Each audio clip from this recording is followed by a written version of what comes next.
Deirdre Meehan Buttimer here, part 2 of doing portraits using print mark making techniques. I'm showing some of my own work and work from people who attend my sessions.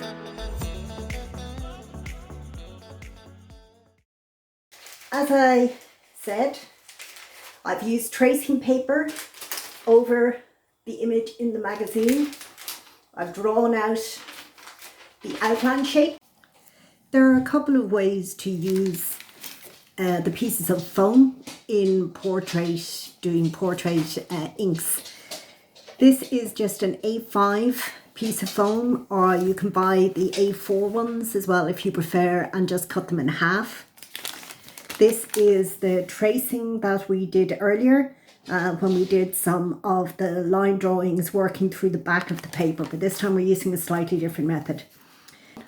Once you have taken your tracing from your image, work it through the reverse side so that you'll get the same perspective. So I've actually taken my image, which is that way, and I'm turning it over and working through the back. Now, one thing I've learned with this is that using the tracing paper, it moves quite a lot. So I've just taped it down a bit there. Hopefully it will help. Just flatten it as much as I can. Get my pencil and start going over it again. So I'm starting at the top here, and as I thought, as I work on it, the pencil is actually going through the line, which is absolutely fine, which will make it easier for me when I try and work into the foam. When working with foam, the best results come with a kind of a good indent into the foam, so that there's a good contrast between the white line that's made and the colours surrounding it. She has little bits of hair have come down from her ponytail there, and on that side as well. So I'll just take the tape off. Now, so I take the tracing paper off. I have a little indent line. So what I can do is press down quite hard, get my indent in. Now, if I had been able to press hard enough through the tracing paper, and when you use it the first time, you can get a better indent. This has gone quite, because it's gone so brittle. If in doubt,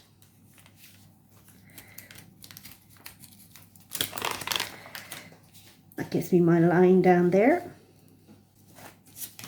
I'm a little bit unsure of her shoulder here, so I'll put this back on.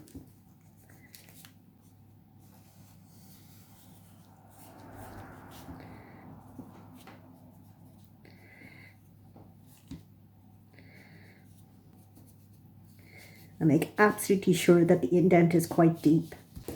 Okay, so that is quite a strong indent into the piece of foam. So I'm going to do a roll all over print using a lilac colour. That is made by mixing red and blue ink alongside some white. If I left it at just red and blue, I'd have quite a purple type of colour. So what I'm going to do is I just want to mix a little bit more. So I'm using my palette first. I use pieces of acetate that have 2 rolls. In some instances, they're used as a palette for mixing like this. So I'm mixing my blue and my red together, adding my white to get my lilac shade.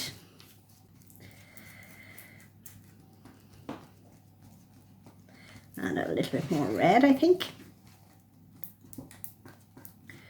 Make it a slightly warmer colour. So that's using the acetate as a palette, the same way as you would mix paint on a palette. And what I do then print aside for a moment. My inks, I'm just going to do a little bit of blending here on this one. And if I was doing the type of printing we were doing earlier, I'd be working into this and using it as the plate. But in effect, this time, our foam has become our plate. So this is just mixing my inks well. So I'll work from this one because I think I have the best colour and texture there. I'm using just a cleaner sheet of paper. Paste my piece of foam down and ink it up.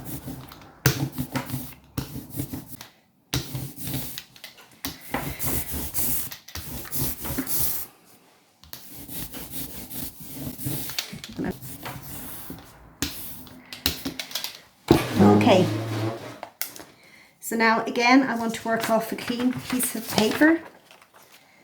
I don't want ink marks around the edge of the print of the work.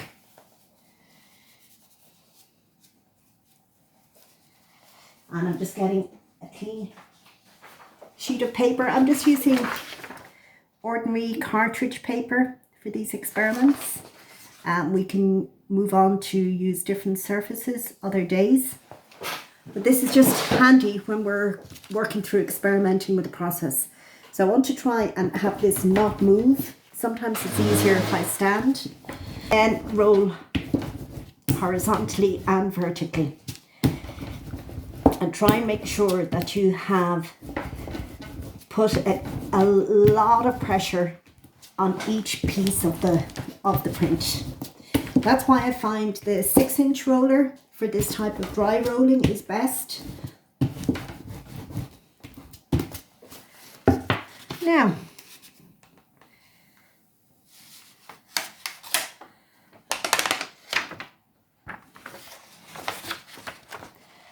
and that's our piece.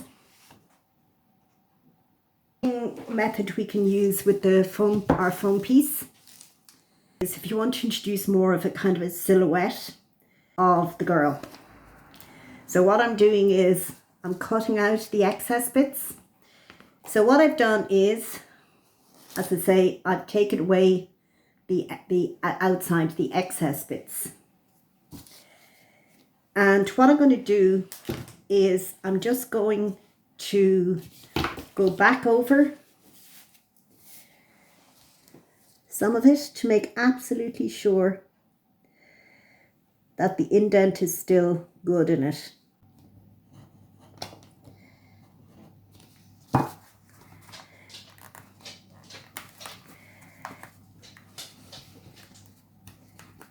And I'm just trying to tease it out gently so that I don't do a total tear in it.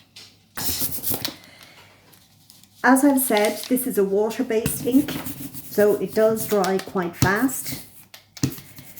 And it depends obviously on the temperature in the room and stuff like that. But it's drying quite fast now because I've had the heat on. So here we go, that should be enough ink. Well enough spread.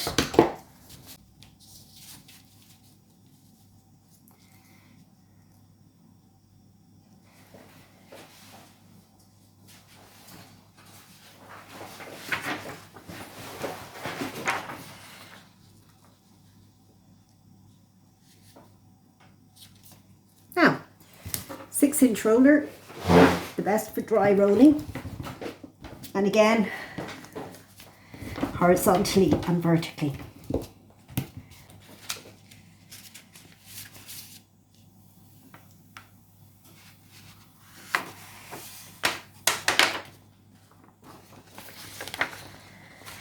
And there we go.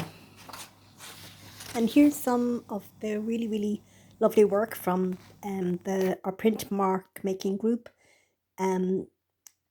People's interpretations and ways of working into their work after doing the printing, It's just such a lovely range of different experiments going on here, and it's quite inspiring. Um, I just find particularly this idea that you would do a basic print first, like the one on the left, and then work into it with other media. I find that really, really interesting and nice. So hope to see you again and enjoy more experiments with print mark making.